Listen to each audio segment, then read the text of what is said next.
Hello again and thanks for joining. So today we've got this Hornby train pack to have a look at. It's number R3489 and it says it's a Great Western Railway Freight Train Pack. So you can see it comes with a locomotive and 3 wagons.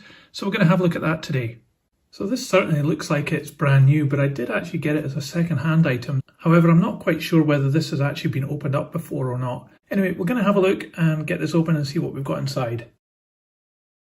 So before we have a look at the models, we can just have a quick look at this instruction sheet. So this is talking about operation and maintenance of this locomotive, and it is an 040 locomotive HP motor, it says in there. So these instructions are generic and they're for any locomotive that has this chassis, and you can see that it has a number of different body shells that go onto this, including steam and diesel locomotives.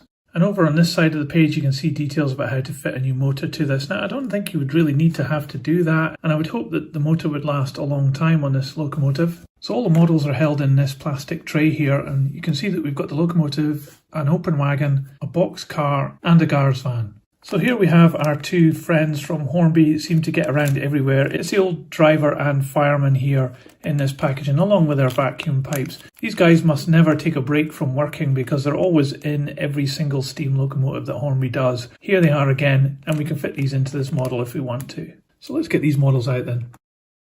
So here we have all 4 of these models in this train pack out now. And one thing that's quite appealing about this set is it's quite colourful and quite an attractive little set. You can immediately see that this isn't really meant for the serious modeler because there are some limitations in each of these little models. We'll go through each one in turn and we'll try and give the locomotive a bit of a run as well.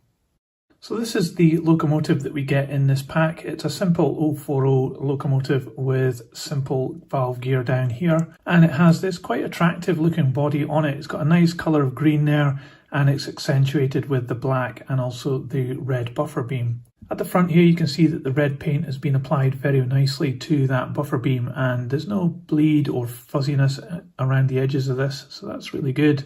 And it's fitted with these plastic buffers. Those aren't sprung, but then this is probably a bit of a budget model anyway. Hornby also fit these massive big couplings on the front of their steam locomotives. I don't like that so much, and in this one it's actually integrated into the chassis as well, so you can't remove that, which is a bit annoying. So that really kind of spoils the front detail of this locomotive. Up here you've got a fairly simple moulding of the smoke box door, and there's some indication of handrails which are just moulded into the main piece of plastic. The chimney is quite attractive with this extra piece fitted on the top. I think that is actually metal, but it's certainly in a really nice copper colour, which really accentuates the chimney. And then looking further down, the printing here of the Great Western and the logo there, along with the number 109, is very well done. And it's accentuated by the gold paint, which is applied to these handrails down the side here and also at the cab here. Up on the top there's some detail represented here, even rivet detail on these little hatches here, and there's a couple of whistles that have been put in. I think those might actually be metal parts as well. There's no glazing on the cab, you can see straight through there. And inside the cab you can actually see some detail on the back of the boiler there. And you have the bunker here with a representation of coal here as well, which isn't actually too bad on this one. Up on the roof you can see some rivet detail on these ribs going across it as well. And finally, at the back of the locomotive, there's another buffer beam picked out in red, again very crisply painted. So looking down here at the chassis, you can see that it's driving the front axle here, and then the drive shafts drive the back wheels. It also picks up from all 4 wheels as well. It's quite a simple chassis, and like I said, this has been used on a lot of different locomotives, including the famous Smoky Joe locomotive. I'll put a picture of one of them on the screen, because that is well known for being the fastest locomotive in the entire world. Much faster than the French TGVs, obviously. That's all down to the gearing of the motor on these things. And I suspect this one will probably also be quite a nippy little locomotive. So looking at the box wagon, it says Great Western on the side and it has number 43 there, very nicely applied transfers, and they don't have any problem going over the planks either, so that's really nicely done. And the colour combination here is pretty good with the brown and the grey roof and the black of the chassis. This is quite a standard chassis, and you can see that the couplings have been added in here, but they're not on NEM pockets or anything like that. And the wheels are plastic with metal axles. It's a very light model as well, there's not much to this. At this end, there's the buffer beam with the buffers integrated into the plastic of the chassis. It's quite light, there's not much to it, and this could actually be detrimental to it because I think it might need a bit of weight on here. But it's a nice enough model, there's nice detail in the brown here, and these ribs and planking is being moulded very nicely. You can see on the chassis that the brake blocks are almost in line with the wheels, and there's enough detail here to be convincing without going overboard. So overall, this is not a bad looking wagon, but there obviously are some compromises. For example, these little tabs sticking through the chassis here to hold the body to the chassis. This broad oak coal wagon is certainly quite bright with its red and white writing. This transfer does have a little bit of a problem going over the planking though, and you can see some of the red through it. Looking at the front of this coal wagon, there is this strange piece here. I'm not quite sure if that's because it's maybe a moulding used for other models as well as this one, but it does look a bit odd there. And at the other side, it's a simple plank feature with some ribs coming down and rivet detail on it. But what really lets this wagon down for me is the chassis, because it's obviously a recycled chassis. I think this is a brake van because it's got this running board the length of the wagon, which a coal wagon wouldn't have. This isn't really prototypical at all. And underneath here, the couplings are integrated into the plastic moulding of the chassis. And the wheels, again, are plastic with metal axles. So this is a model that's been around for many years in the Hornby catalogue, and I think it's actually a really poor model as well. I really don't like this coal wagon at all. I don't think it's prototypical, and it feels a bit cheap and toy-like. By contrast, things improve on this brake van. Again, it says Great Western on the side, and now we've got Gloucestershire and a running number and 20 tonnes printed there. And there's some really nicely applied white paint along these ribs here.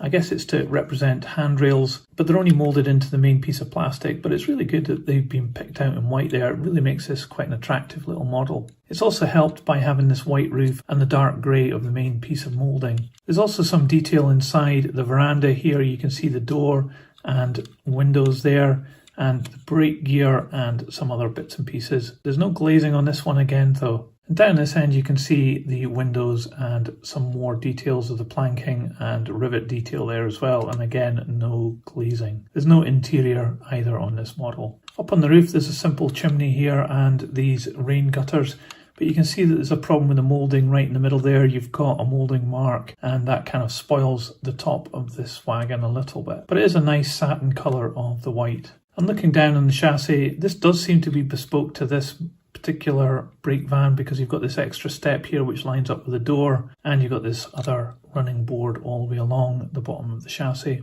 And there's again quite nice detail here. Spoked wheels which are plastic, and they have metal axles as well. And this time it's similar to the box car in that these couplings can be removed, although they aren't NEM pockets. So let's see if we can give the steam locomotive a bit of a run. Okay, here it is on the test track. Let's give it some power.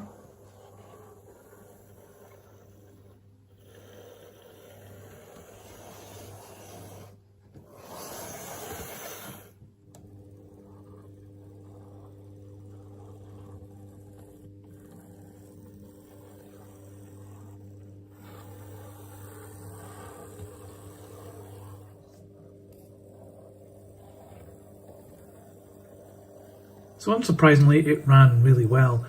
One of the other things I noticed is that it is super clean as well. I actually think this is maybe brand new, or at least hasn't been used since it's been bought. Anyway, let's open up this locomotive and have a look at the mechanism.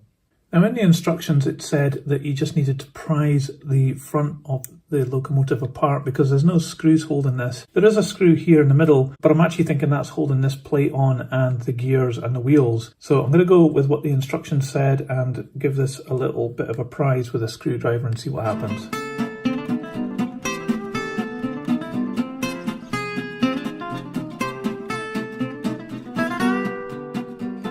So that certainly felt like a really weird thing to do, to prise open your locomotive, but it didn't seem to cause any problems, and we now can have a look at the chassis here. So you can see it's got quite a large motor for the size of locomotive here, and it just has this gear on the end of the drive shaft there, which connects onto the centre wheels. There's a little cog in the middle of them, and that's simple, but it seems to work quite well. This is quite a large motor, so it shouldn't get any stress from pulling these 3 wagons that this locomotive has got, or even any longer trains that you might want to run. The valve gear just sits easily into this slot here. There's nothing holding it in. So we need to be careful when we put this back together to make sure that this is sitting in its slot here. So it's quite a solid, simple design, but it seems to work quite well. And the whole thing clips back together. So let's get it back together then. So now that we've got this back together, let's see how much this and the wagons weigh. So the locomotive weighs 89 grams. The little van wagon only weighs 29 grams. The hateful coal wagon weighs 35 grams. And finally the brake van weighs 39 grams.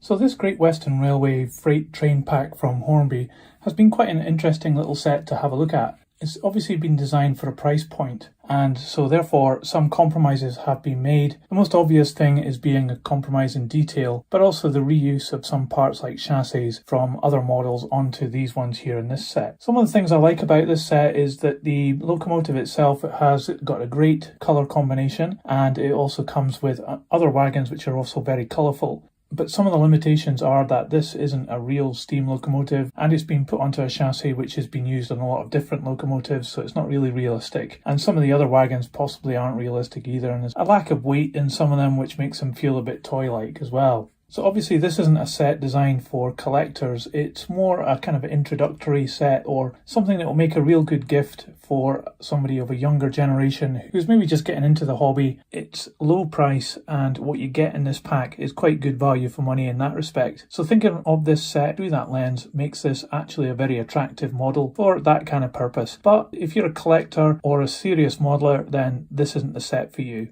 So I hope you liked this video. Let me know in the comments below what you thought of my analysis of this set. And if you liked this video, please give it a thumbs up, and you can also subscribe for more videos like this. And to wrap up this video, I'll put the steam locomotive onto the turntable so you can see all the way around. In the meantime though, that's it for today. See ya!